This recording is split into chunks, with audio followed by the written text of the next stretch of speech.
이 동영상은 일반적인 의학적 지식을 전달하기 위하여 제작되었습니다. 개인의 특수한 상황에 대한 대답은 될 수 없으며 개별적 상황에 대한 상담은 하지 않습니다. 안녕하세요. 닥터 조은근의 알기 쉬운 당뇨 심장병 이야기입니다. 굉장히 오랜만에 영상 녹화를 하는 것 같은데 그 사이에 제가 또 다른 일로 바빴고 또 이제 일반인 대상으로는 많은 얘기를 다 한 것 같아서 특별히 그 어떤 브레이크스루한 뉴스가 없으면은 이제 일반인 대상은 조금 쉬고 제가 그동안에 이제 공부했던 것 중에서 의사 대상용이 좀 많아요. 가르쳐 드리고 싶은 게 그래서 오늘 전국의 의사 선생님 특히나 당뇨하고 하펠리어 또 SGLT2 이니비터에 대해서 관심 있으신 분을 위해서 강의를 하도록 하겠습니다. 이건 제가 얼마 전에 아스트라제네카 폴시가에 대한 웹 세미나를 웹 강의를 하면서 이제 이 슬라이드가 너무 괜찮고 또 시적절하다고 생각해서 아스트라제네카의 허락을 받고 이 슬라이드를 써서 여러 의사 선생님들께 이 내용을 좀 공유해 드리고자 합니다. 풀네임은 Life Changing Cardiovascular Protection for Type 2D and Heart Failure Patient. 이제 Cardio Benefit of Dapagliflozin in Type 2 DM and Heart Failure로 그냥 간단하게 말하면 이 다파글로플로진 즉 풀시가가 타입 2 DM에 효과 있다는 건 뻔히 아는 거고 타입 2 DM을 넘어서 하페일류에도 당뇨병과 상관없이 하페일류에도 굉장히 좋은 효과가 있다라는 거가 최근에 밝혀졌고 얼마 전에 우리나라 식약청에서도 포시가를 하페일류에 쓸 수 있도록 인디케이션을 이제 바꿨죠. 물론 보험급여는 안 됩니다.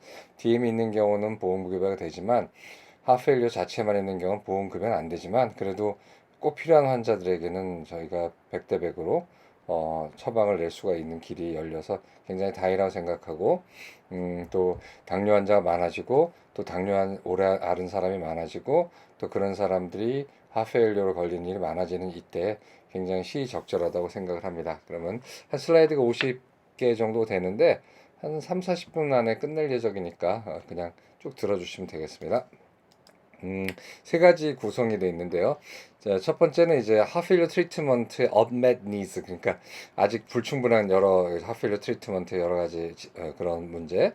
그 다음에 하필리오의 정의가 많이 변해오고 있고 최근에는 preserved ejection fraction 하필리오라고 해가지고 ejection fraction이 정상인 하필리오도 나오기 시작했어요. 그래서 현재 가장 최신의 하펠리오 트리트먼트와 진단에 있어서 최신 지견은 무엇인지 한번 우리나라와 남의 나라 결과를 좀 보고 논의할 거고요. 세 번째로는 이제 그래서 그런 하펠리오 환자한테 여러 종류 하펠리오 페이션트한테 다파글리플로진 그 상품명으로 포시가가 어떠한 좋은 효과가 있는지 이 세 가지에 대해서 좀 말씀드릴게요. 첫 번째는 이제 하펠리오 트리트먼트에 있어서 아직까지 우리가 못하고 있는 것들이 이제 많다라는 거죠. 신부전이라는 거는 사실은 신부전이라고 보니까 사람들이 암보다 더 좀 약한 걸로 알고 있는데 실제로 그렇지가 않거든요. 신부전은 65세 이상의 사람들에게 주요 입원 원인이고요. 그 다음에 제일 중요한 게 신부전 진단받은 5년 생존율이 50%가 안 돼요. 요즘 웬만한 암은 5년 생존율이 그래도 뭐 다 7, 80% 되고 하는데 몇 가지 암을 빼놓고.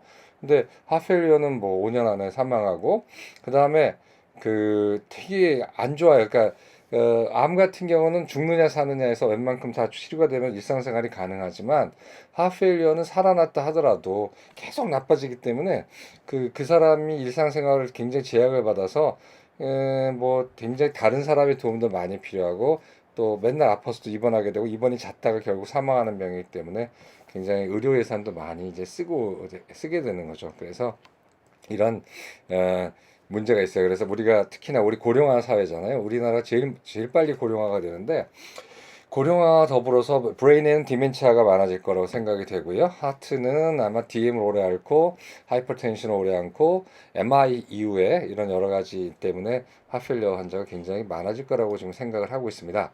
한국의 연령 구조는 지금 2015년에는 그래서 가운데가 불룩한 이제 종형 구조를 갖고 있죠. 그래서 남자 여자 다 공이 50대, 40대, 30대가 이제 그 중심 연령인데 2060년 그때까지 우리는 뭐 대부분 우리는 살아있지 않겠지만 굉장히 노령 인구가 많아지는 이런 구조가 돼서 지금 태어나는 젊은 사람들이 굉장히 힘들어질 거예요. 왜냐하면 출생도 출생이 1970년에는 100만 명, 그다음에 IMF 이후에 2000년에는 50만 명, 그다음에 작년이 25만 명으로 아주 툭툭툭툭 줄고 있거든요. 근데 그 조금 그 적은 인원이 지금까지 태어난 많은 인원에 대해서 그 케어나 이런 데 돈을 내야 되기 때문에 굉장히 그 사람들의 삶이 힘들어질 거예요. 그렇기 때문에 우리가 조금이라도 우리 아들, 딸과 손녀, 손자를 생각한다면은 아프지 않아야 되겠고, 마찬가지로 환자를 잘 치료해서 아파지는 환자를 많이 막아야겠죠. 그래서 이제 국내 고령화 추세 가장 큰 문제입니다. 이게 인구 경제학이 굉장히 문제인데, 뭐 사실 집값도 인구 경제학에서 영향을 받고 경기도 그렇고 뭐 여러 가지 관습 뭐 이런 것도 다 인구 경제학에서 영향을 받습니다. 신부전 환자들의 사망률은 치명적이죠.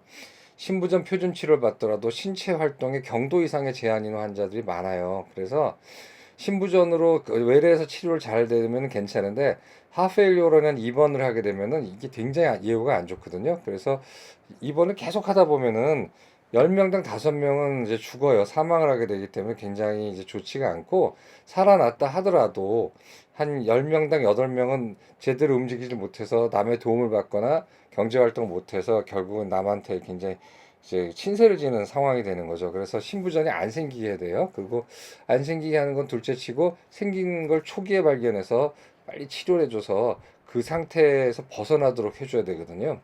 그러니까 이제 그런데 신부전 환자들이 그냥 신부전이 아니라, 신부전은 당연히 고혈압에 의한 신부전이 제일 많겠죠. 그래서 하이퍼텐시브 하페일리어, 오래 그 혈압을 계속 높게 유지하다 보면은 나중에 심장의 기능이 떨어져 버리니까 심장이 팍 이제 나 일 안 해 하는 게 신부전이잖아요. 근데 고혈압을 너무 환자들이 과소평가하고, 또 의사 중에서도 뭐 고혈압에 대해서 그렇게 높이 유지해야 된다라는 사람도 있고, 심지어 뭐 의사 아닌 사람 중에 무슨 그 혈압은 병이 아니다라고 뭐 얘기하는 사람도 있어서 좀 문제예요. 그다음에 두 번째로 말하는 게 당뇨병이죠. 우리가 외래에서 가장 많이 보고 있는 사람들이 고혈압하고 이제 당뇨병이잖아요. 만성 질환 환자들은. 근데 만성 질환도 한 전체 하페일리오 중에 당뇨병도 68%, 그다음에 키드니 디지즈 신기능 장애도 51%를 가지고 있어요. 그러니까 결국은 뭐냐면은 순환기 질환들, 그다음에 대사 질환들이 결국은 마지막에 가는 곳이 브레인으로 가면 디멘치아나 스트로크고, 그다음에 하트로 오게 되면 운이 좋아서 MI를 벗어난다 하더라도 나중에 신부전이 될 가능성이 굉장히 크죠. 그래서 세계 이상의 동반 질환을 가진 신부전 환자는 동반 질환이 없는 신부전 환자 대비 사망률 및 재입원율이 유의하게 높다. 이거 뭐 너무나 당연한 얘기잖아요. 그러니까 또 이런 거 안 가지고 있는 하펠리오 환자는 보기 힘들죠. 그냥 하이퍼텐션으로만 하펠리는 경우보다는 보면 뭐 키드니도 문제 있고 뭐 당뇨도 있고 뭐 이런 경우가 꽤 많아요.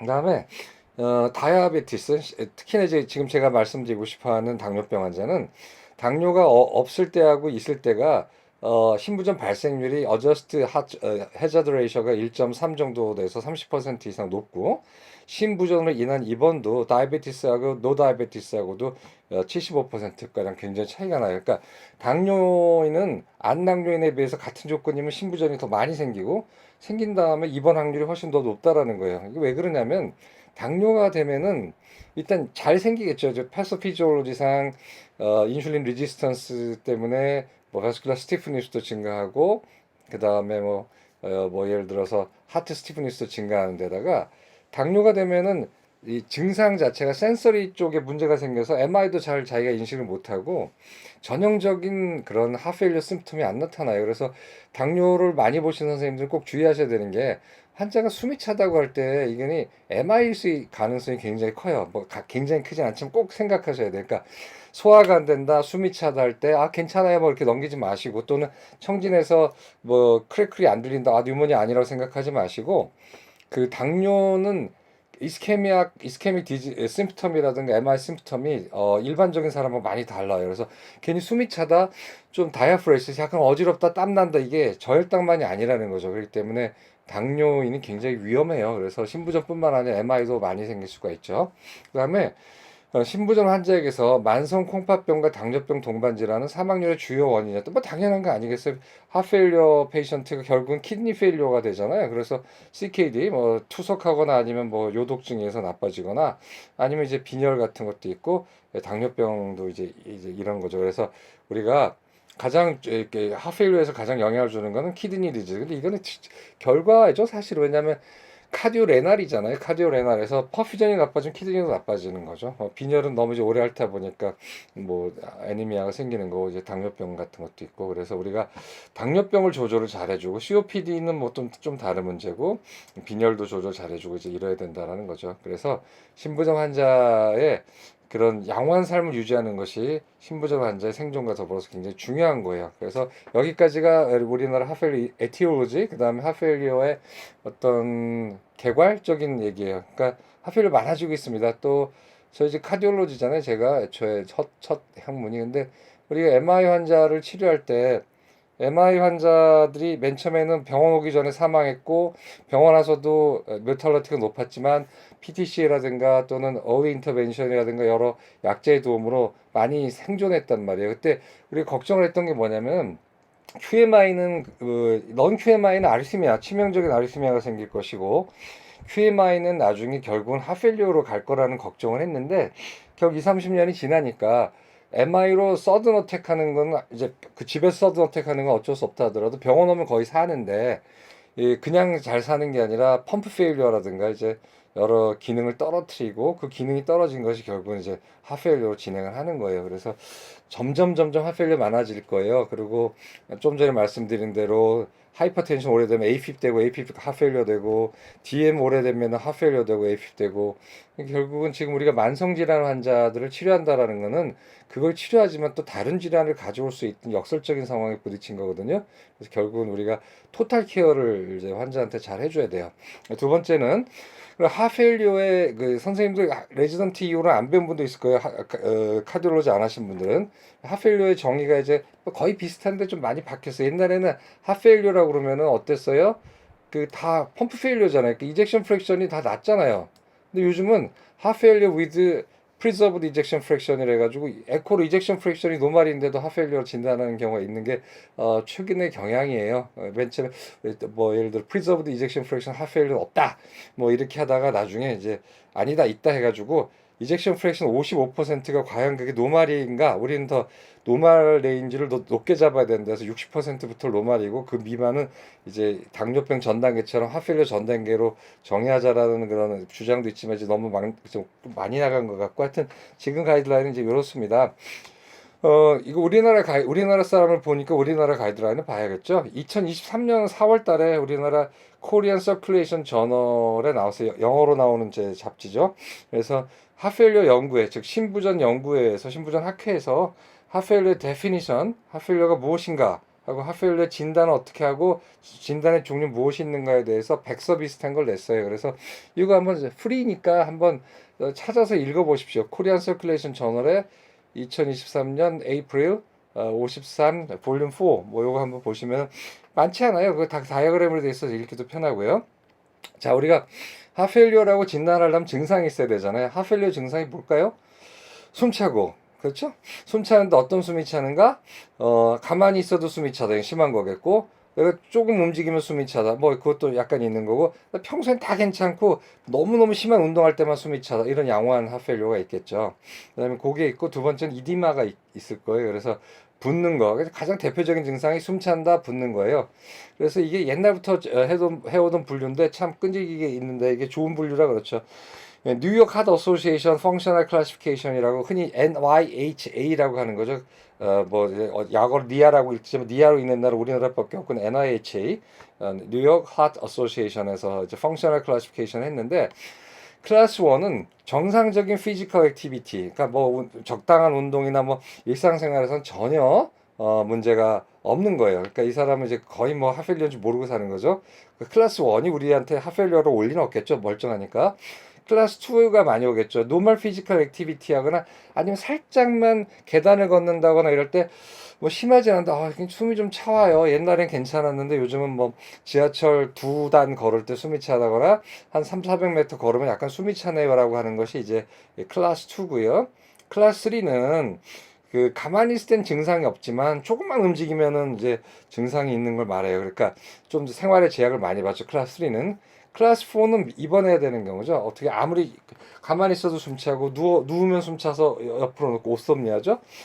예, 이런 경우가 있어요. 그래서 클래스 1이 제일 경한 거고 클래스 4가 제일 심한 건데 클래스 4는 우리가 보기 힘들죠. 여러 선생님들이 카디올로지 않았어요. 이건 이제 이 클래스 4 계통 같은 경우는 병원에 입원하고 있는 거고 클래스 1도 보기가 힘들죠. 자기가 하펠리온지 모르니까 우리가 결국 병원에 와서 자기를 프레젠테이션 하는 경우는 클래스 2, 클래스 3가 될 거예요. 그래서 이런 분류가 있다는 게 이거는 functional classification이야. 진단도 아니고 보통 우리가 congestive heart failure unknown 옆에다 딱 NIH classification 2, 뭐 3 이렇게 쓰죠. 그러니까 NIH classification은 heart failure의 etiology, 뭐 왜 생겼는지 뭐 이런 거 상관없이 내가 heart failure로 생각하는데 이 사람의 functional class가 이런 거죠. 비슷한 게 뭐죠? 카나디안 클래스죠.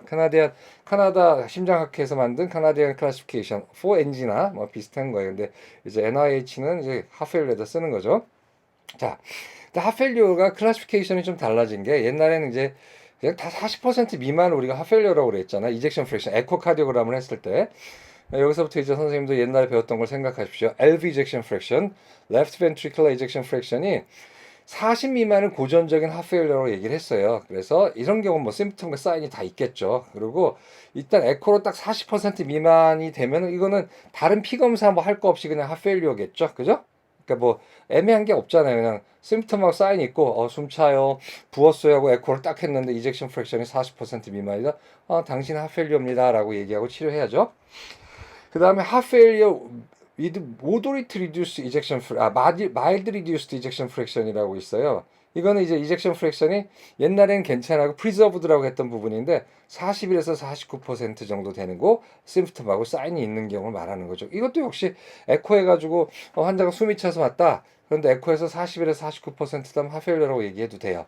그 다음에 이제 새로 생긴 게 뭐냐면 이거 두 가지 다 새로 생겼지만 heart failure with moderate reduced ejection fraction은 그 병의 행태나 이유가 heart failure 전통적인 heart failure를 따라가요. 근데 이제 새로 생긴 애 중에 하나가 HFpPEF 뭐 HFpEF 뭐 이렇게도 부르고 뭐 heart failure with preserved ejection fraction인데 50% 이상인데 심프텀이 있어요. 근데 50% 이상이란 말이에요. 그러니까 이게 좀 이상하다는 거예요. 왜 그렇지 할 때 우리가 꼭 뭘 해야 되냐면 이따 말씀드린 나트리오틱 펩타이드 MP 프로 PMP, NP나 아니면 BMP 같은 거, 그 LA 프레셔가 높아지면 나오는 그 나트리오틱 펩타이드 양을 재서 이거를 결정을 해야 됩니다. 이거는 오늘의 주제가 아니니까 그냥 나중에 혹시 또 하펠리오 강의할 일이 있으면 또 제가 좌장할 일이 있으면 같이 얘기하도록 하죠. 그래서 뭐 이런 게 있다는 거예요. 그래서 우리가 환자가 외래 왔을 때 이제 딱 왔는데 숨이 차요.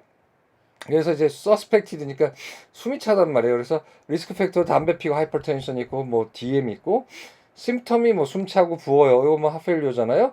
뭐 그다음에 ECG는 에브노멀티가 있을 수도 있고 없을 수도 있는데 이럴 때 선생님들 해봐야 될 거는 에코를 다 할 수 좋겠지만 돈도 비용도 들고 힘도 들고 또 환자도 힘들어하기 때문에 에코부터 하는 게 아니라 제일 먼저 하는 게 뭐냐면은 알고리즘에서 혈액 검사라는 거죠.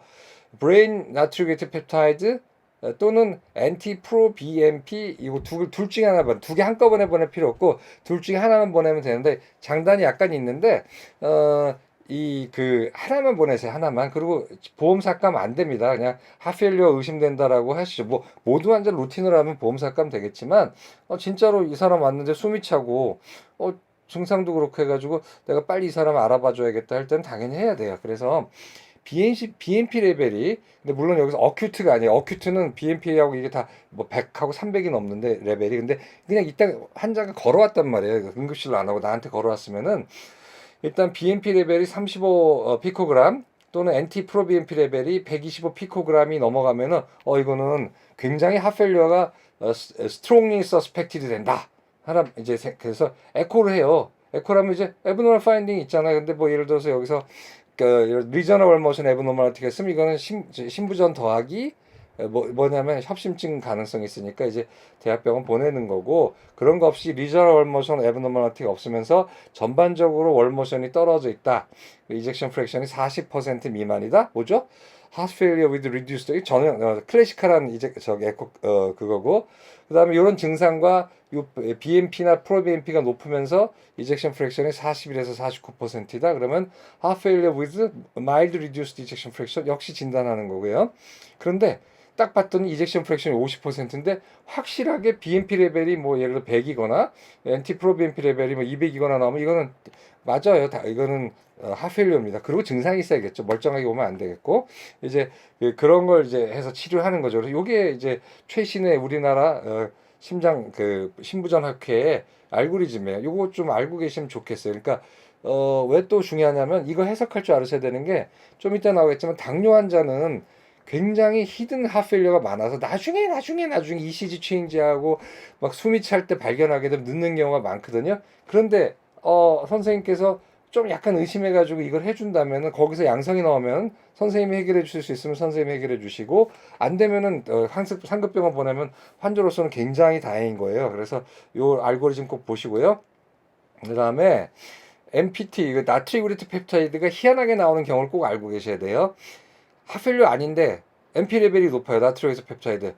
나이가 많으면 그래요. 이거 표 보면은 나중에 표 보시게 되면 나이에 따른 노멀 레인지가 따로 나옵니다. 그 다음에 스트로크, 그 다음에 크로닉 삼형제, 크로닉 키드니 디지즈, 크로닉 리버 시로시스, 크로닉 옵스트럭티브 펄모너리 디지즈, 간경화, 그 다음에 콩판 나빠진 거, 그 다음에 옵스트럭티브 펄모너리 디지즈, 이건 뭐죠?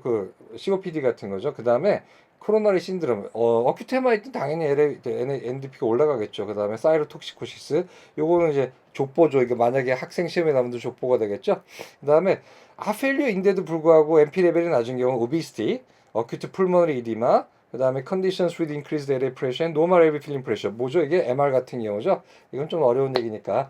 그 다음에 오랫동안 compensated 하펠류인 경우가 있죠. 그래서 차라리 요걸 외우시는 게 좋을 거예요. condition with high AP level inpatient without heart failure. 오진하면 안 되잖아요. 그냥 오진해서 환자가 죽는 건 아니지만 오진해서 환자가 고생할 수는 있죠. 약도 많이 먹어야 되고. 그러니까 요거 리버 시로시스, 그다음에 크로닉 COPD, 그다음에 CKD, 뭐 크로닉 삼형제, 그다음에 코로너리 신드롬 이런 거 알고 계시면 되죠. 그다음에 이젝션 프랙션 스코어가 있어요. 그래서 요거는 글쎄 지금 하는 게 나을 것 같은. 이것도 스코어가 있어서 5점 넘어가면 이제 그거죠. 그래서 보면은 이런 거예요. 환자가 APB 있어요. 환자가 나이가 들었어요. 그 다음에 환자가 비만해요. 그러면 이 사람은 그러면서 증상이 있는데 이젝션 프랙션 노말이란 말이에요. 그러면 이 사람은 하펠료예요. 자 보세요. 내가 숨이 좀 차. 근데 엔티프로비엠피를 했는데 이게 양성이 나왔다. 양성이 나왔는데 에코를 했더니 노말이다. 이게 진짜 노말일까? 진짜 이 사람이 하펠료일까? 하고 했을 때 요런 걸 해보라는 거죠. 그래서 비만한가? 그 다음에 고혈압이 있었나? 그 다음에 APB 있나? 엘더리냐 해가지고 점수를 합산해서 5점 넘으면 거의 문제 하펠료고 1점 미만이면 아니고 1점에서 4점 사이는 글쎄다 하고 이제 다시 이제 이밸류에이션을 해야 되는 거죠. 그러니까 그거 나중에 또 합시다. 이거는 지금 너무 스트레스 받으면서 하실 필요는 없어요. 나중에 하펠료 얘기 나오면 다시 한번 해보면 좋겠고. 근데 이제 우리가 알아야 될 게 뭐냐면 2022년에 ADA에서 뭐라고 그랬냐면은 비만, 고혈압, 이상지혈증들 동반한 당뇨병 환자 곁에서 이게 하이 리스크예요. 그러니까 당뇨도 하이 리스크 하펠료에 고혈압과 이상지혈증 그거 동반하는 당뇨 환자 있나요? 거의 없잖아요. 거기다 비만까지 있는 사람은 이 사람은 나중에 이게 하펠료인데 그때 증상 나타난 하펠료가 있기 때문에 미리 해보라 이런 거죠. 그래 1년에 한 번. 이거 보험 삭감은 안 됩니다. 하펠료가 의심이 돼서 하는 거는 막 하면 안 되겠죠. 모든 루틴 환자를 그렇게 하면 안 되고 진짜 서스피셔스하고 내가 보고 있는 당뇨 환자가 신부전 고위험군이에요. 비만, 고혈압, 고지혈증, CKD까지 있네. 뭐 이러면 당연히 이제 봐야겠죠. 그리고 뭐 당연히 스테이지 B 구조적인 것까지 있으면 당연히 봐야겠죠. 그래서 바이오마커, 엔티프로비엠피하고 BMP 같은 거를 보고 정상이면은 1년 뒤에 한번 다시 보는데 상승했으면 그때부터 뭔가 해줘야 돼요. 그래서 엑스레이하고 그다음에 심장 초음파하면 우연히 걸려드는 경우가 있어요. 그럼 그 사람으로서는 너무너무 행운이죠. 증상이 없는데 하펠리오를 진단해주고 약을 줄 수가 있으니까 그 약이 바로 뭐라고요? 바로 그게 SGLT 이니비터예요. 그래서 우리가 옛날에는 ARB 그다음에 CC 그다음에 베타 블로커 뭐 이런 걸 썼지만 지금은 이제 SGLT 이니비터가 워낙 포텐트하니까 굉장히 좋은 거죠. 그래서 새로 개정된 국내 신부전 치료 지침에서도 신부전이 의심되는 환자한테 초기에 검사하라는 거예요. 이거 되게 되게 유용합니다.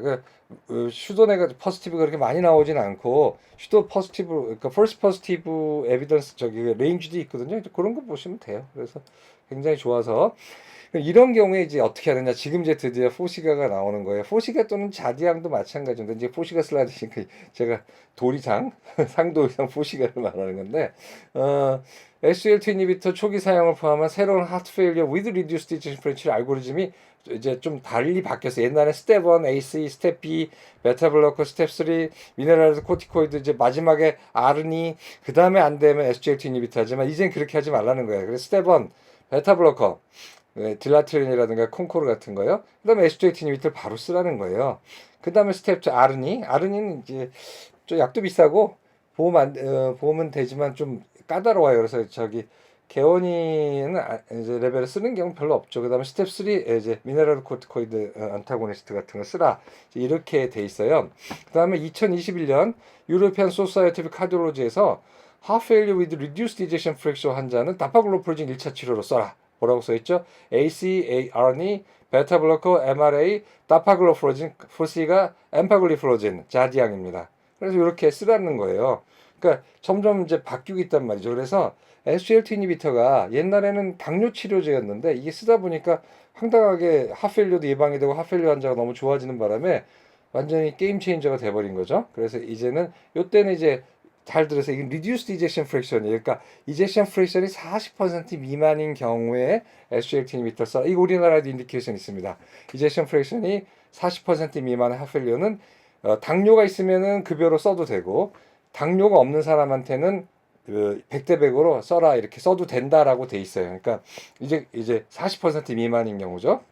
그다음에 다 이젝션 프레션이 40% 미만한테 다 쓰세요라고 돼 있어요. 그래서 뭐냐면 생존율 개선을 위해서 그냥 심프텀 릴리브가 아니라 생존율 개선을 위해서 이제 쓰라고 돼 있는 거죠. 그다음에 심지어 2022년 아메리칸 하드 어소시에이션, 아메리칸 컬리지 오브 더 카디올로지, 그다음에 하페일리어 소사이티 뭐 어쩌고 저쩌고 가이드라인도 업데이트 돼가지고 이제 보시면은 스테이지 A at risk for heart failure, 스테이지 B pre heart failure, 스테이지 C and D heart failure 다 써도 된다고 돼 있어요. 그러니까 이게 이제 보험에서 리임버스 보험에서 급여를 해주냐 안 주냐의 문제지 FDA에서는 승인을 한 거예요. 그렇게 써라. 그래서 SGLT1이 다 쓰면 좋다라. 근데 여기 이제 단서가 붙여 DM인 경우에는 이렇게 쓰라는 거죠. 그러니까 DM인데 그러니까 이제 이게 어떻게 되냐면 DM일 때 그냥 이제 1차 메폴민도 아니야. 그냥 SGLT 써라는 거죠. 왜냐면 하도 하펠리오가 많고 하펠리오는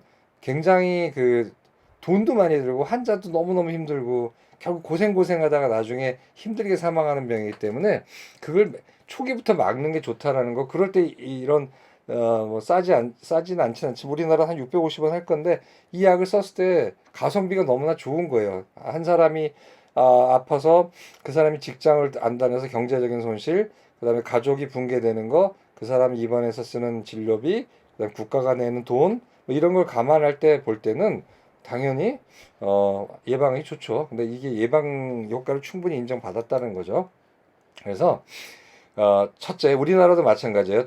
이거 이제 핵심 슬라이드. 국내 신부전 치료 지침에서 SGLT 이니비터는 이젝션 프랙션이 떨어진 하펠리 위드 리듀스드 이젝션 프랙션 환자한테 1차 표준 치료제로 권고된다. 단 보험은 안 된다 이거죠. 그러니까 FDA 우리나라 식약청은 승인했어요. 그런데 보험은 안 된다고. 환자가 다행인지 아닌지 모르겠는데 DM이라면 그건 보험으로 쓸 수 있고 환자가 넌 DM이라면은 하펠리오라면 이젝션 프랙션이 떨어졌다면 환자하고 얘기해서 충분히 얘기 알아듣게 하면 다 씁니다. 왜냐하면 하펠리오는 워낙에 심한 병이기 때문에 이걸 쓸 수 있다. 이젝션 프랙션이 정상인 거예요. 그래서 핵심 권고사항은 당뇨병 동반 유무하고 상관없이 심부전으로 인한 입원 또는 심혈관의 사망을 감소하기 위해서 SGLT 이니비터를 권한다. 클래스 1 에비던스가 강하고 레벨 오브 에비던스 A 플러스 이거는 강하고 확실하다는 거죠. 이제 그렇게 돼버렸어요. 우리나라에서도 이거 코리안 소사이티 오브 하펠리오거든요. 그래서 다파글로프로진도 에비던스가 세계적으로 있어서 세계적으로 인정받았고 이런 쓴 거예요. FC가고 엠파글리플로진 자디앙도 인정을 받았다는 거죠. 그래서 이제 그런 거고요. 그다음에 이제 포시가가 카디오 레날 베니핏 데이터는 카디오제 레날인데 이게 SGLT가 왜 이렇게 효과가 좋은지는 몰라요. 뭐 여러 가지 이펙트 있어요. 뭐 프리로딩 이펙트, 그 전통적인 다이ure틱스의 효과다, 아니다. 카디오마이사이트가 에너지 효율이 좋아져서 마이오카디움이 프리저브돼서 그렇다, 아니다. 키드니에서 에리스로사이토시스가 증가돼서 심박 출량이 경제적이어서 그렇다. 뭐 여러 가지 이유가 있는데 다예요, 다 사실은. 그래서 뭐 되게 재미있는 약이죠.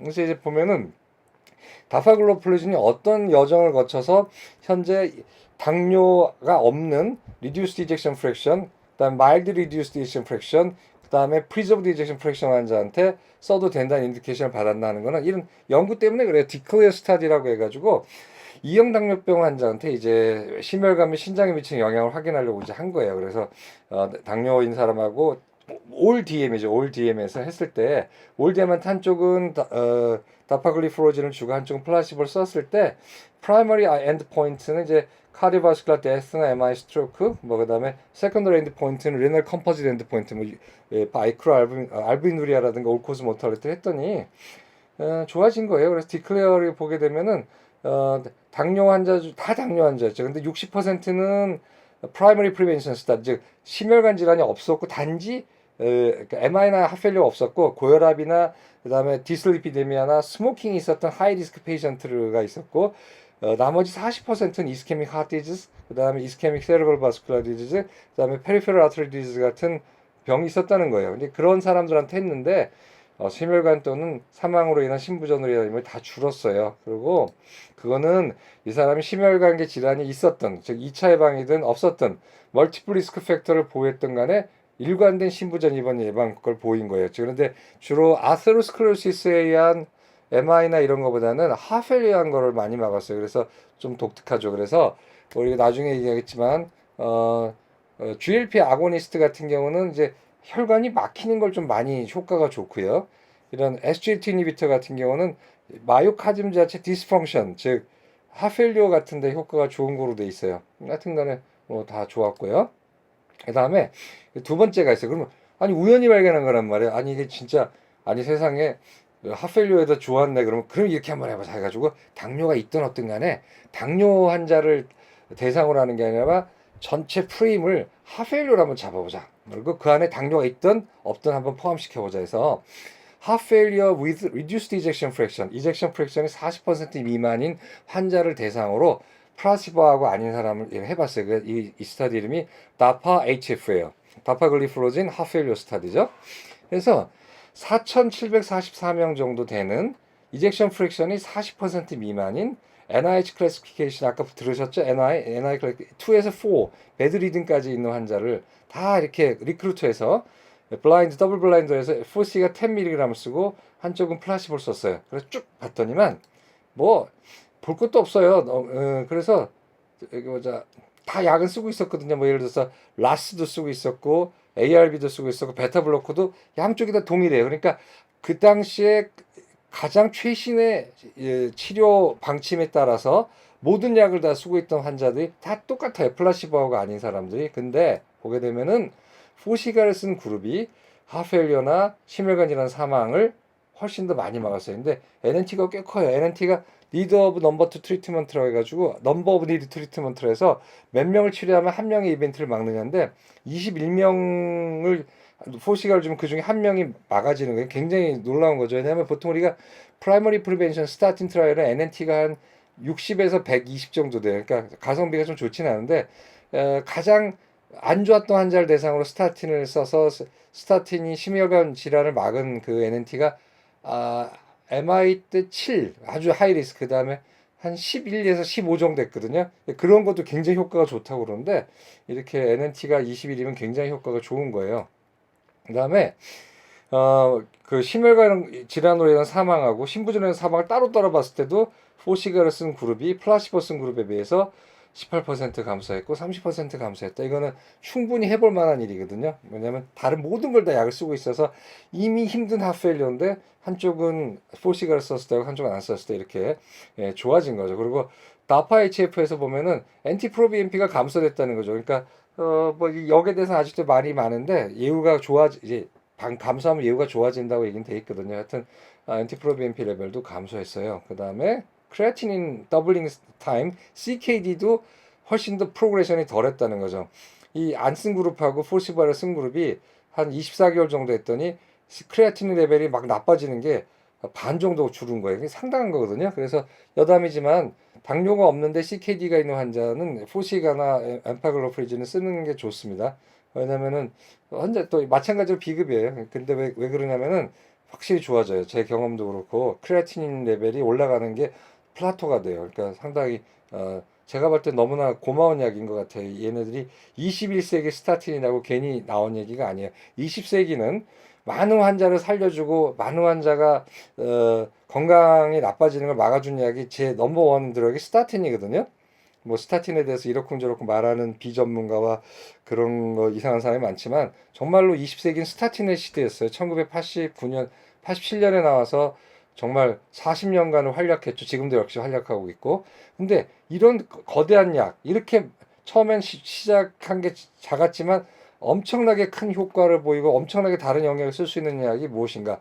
바로 글리플로젠. 그러니까 이런 이 SGLT 이니비터라는 거예요. 이게 그래서 오죽하면은 우리 학생 때도 책 썼던 브라운홀드 선생님이 지금도 살아계신데 90살 넘었는데 그분이 스타틴을 이런 SGLT 이니비터를 21세기 스타틴이라고 얘기하셨어요. 그런 이유가 있는 겁니다.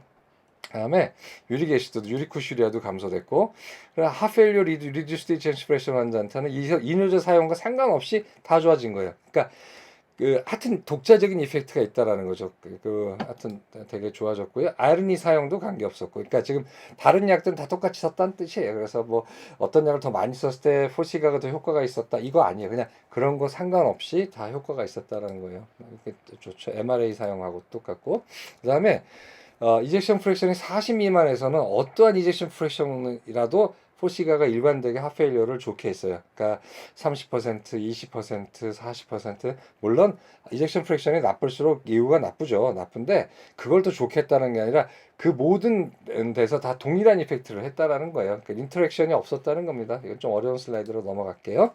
그리고 하여튼 되게 좋아요. 그래서 이렇게 해서 이젝션 이제 하페일러 중에서 이젝션 프랙션이 떨어지는 환자는 이제 확실히 이제 엠파글리플로진도 다 있는데 무슨 스터디가 나왔냐면은 작년에 딜리버 연구라는 게 나왔어요. 딜리버 연구라는 게 뭐냐면은 좋다. 그러면 우리가 더 인디케이션 확대해 보자 해서 디클레어 연구는 2형 당뇨병 환자한테 썼죠. 다파 하펠리어 연구는 리젝션 프랙션이 40% 미만이 진짜 고전적인 클래시컬한 리젝션 프랙션 환자한테 쓴 연구죠. 다파 CKD는 그 만성 콩팥병 환자한테 쓴 연구예요. 그리고 마지막에 이게 이제 최근 거가 뭐냐면 이게 완성이 됐는데 딜리버 연구는 이젝션 프랙션이 mildly reduced, 이젝션이 41에서 49% 또는 이젝션 프랙션이 아까 진단 기준에 의해서 50%인 경우에도 생기는 이 preserved ejection fraction 환자한테 쏜 거예요. 썼더니만 어떻게 되냐? 너무 좋아졌죠. 너무 좋아져서 이제는 작년에 그래서 이걸 미국 FDA가 승인을 했어요. 그래서 노멀 이젝션 프랙션의 하펠리어인 경우에도 안전하고 효과적으로 포시가를 쓸 수 있다라고 해서 했고 우리나라에는 6월 16일 얼마 안 됐죠? 그것 때문에 제가 이제 그때 그 웹강의 인터넷 강의를 한 건데 6월 16일 날 포시가의 딜리버 적용증이 추가가 됐어요. 그 추가가 된 게 바로 뭐냐면은 여기 보게 되면은 이젝션 프랙션이 40%를 초과했다 하더라도 써도 된다라는 거예요. 그래서 물론 보험은 안 돼요. 보험은 안 되지만 이런 경우 DM이 주로 많으니까 DM인 경우에는 다 이제 보험이 되잖아요. 이거 인디케이션이 되면은 그렇기 때문에 선생님들 보시기에 이건 하펠류의 하이 리스크다. 지금 없다 하더라도 그다음에 하펠류 증상이 좀 있다. 그리고 엔티프로 BNP 저 BNP라든가 엔티프로 BNP 같은 거 레벨이 높다. 그러면 당연히 이거 써야 되는 거예요. 그래서 하펠류가 위험한 하이 리스크 페이션트도 마찬가지고 그다음에 하펠류 있는 환자도 당연히 이제 이걸 쓰셔야 돼요. 그래서 이런 상병 코드를 쓰시면 돼요. 제일 많은 게 이제 고혈압성 신부전이 많겠죠. 그다음에 우려성 신부전도 있고 신부전을 동반한 고혈압성 심장 뭐 이런 거 다 많아요. 그래서 여기 당뇨병을 동반하는 없어요. 근데 하여튼 굉장히 중요한 이제 일이 됐어요. 그래서 다시 정리를 하게 되면은 그 고령화 사회 때문에 디멘차 그다음에 하펠리어 뭐 각각 다 증가하고 있어. 하펠리오는 더 문제인 게 나아지지가 않죠. 뭐 마찬가지로. 그리고 DM인 경우하고 하이퍼텐션인 경우하고 CKD인 경우에 동반되기 때문에 이걸 막아줘야 되는 게 되게 중요해요. 우리 대학병원에서만 할 수 없고 우리 1차 진료보는 내과계 전문의들이 이걸 경각심을 가지고 환자를 하펠리오로 가는 걸 막아줘야 되거든요. 그랬을 때 우리가 하펠리오 with reduced ejection fraction에도 SGLT 이니비터가 굉장히 좋고, 그러니까 당뇨 있는 경우고 그런 경우 꼭 쓰는 게 좋겠고, 최근에는 하펠리오 with preserved ejection fraction인 경우, 즉 노멀 이젝션 하펠리오의 경우에도 인디케이션을 받았기 때문에 그런 게 있고, 당뇨가 있으면 보험으로 당연히 써야 되는 거고, 써야 되는 거라고 저는 생각해. 그래야지 환자가 좋아지거든요. 그 다음에 그 사람이 DM이 없다 하더라도 다른 약을 쓰고 있는데 효과가 없거나 아니면은 다른 약들이 너무 많거나 뭐 효과가 적거나 할 때는 제가 봤을 때는 SGLT 이니비터를 쓰시는 것도 괜찮을 것 같아요. 근데 이제 문제는 우리 앞에 놓인 배리어는 보험 급여가 안 되기 때문에 환자에 따라서는 이제 거절하는 사람도 있을 겁니다. 그래서 그거는 병이 인식이 있고 잘 이해하는 사람 잘 해서 도와주시면 되고, 싫다는 사람은 할 수 없는 거죠. 하여튼 그래서 우리가 이렇게 하펠료에 대해서 오늘 공부하는 시간을 가져봤는데, 앞으로 좀 기회가 되면은 저 이제 일반인 대상 강의보다는 의사 강의도 좀 많이 늘려고 그러니까 제 전공인 카디올로지, 뭐 보통 하펠료가 전공은 아니지만 저는 리피돌로지가 전공이지만 그런 거 좀 좋은 소식 나오거나 있는 저널 나오면 같이 한번 공유하는 시간을 갖도록 하겠습니다. 이게 훨씬 더 저로서는 부담이 적은 게, 일반인 대상 강의를 하게 되면은 일단 어려운 논문을 어, 일반인의 수준에 맞게 낮춰야 되잖아요. 낮추면 또 거기에 맞게 일반화를 시켜야 되는데 거기에 오류가 생길 수 있고, 일반인은 절대로 이해 못할 아주 복잡한 과학적 사실에 대해서 얘기를 하다 보면 오해를 하게 돼가지고 아주 오해를 바탕으로 아주 안 좋은 그런 그런 어떤 걸 결정을 하기도 해요. 그래서 이게 너무 자세하게 어, 어, 비전문의한테 얘기하는 거 좋지는 않겠다라는 생각이 좀 들어서 요즘에 이제 유튜브를 좀 뜸하게 했거든요. 그래서 앞으로는 이렇게 우리 전국의 내과계 선생님들, 만성병 질환 보신 선생님들 모시고 이런 같이 나누는 시간을 갖도록 하겠습니다. 오늘 여기까지 하겠습니다. 감사합니다.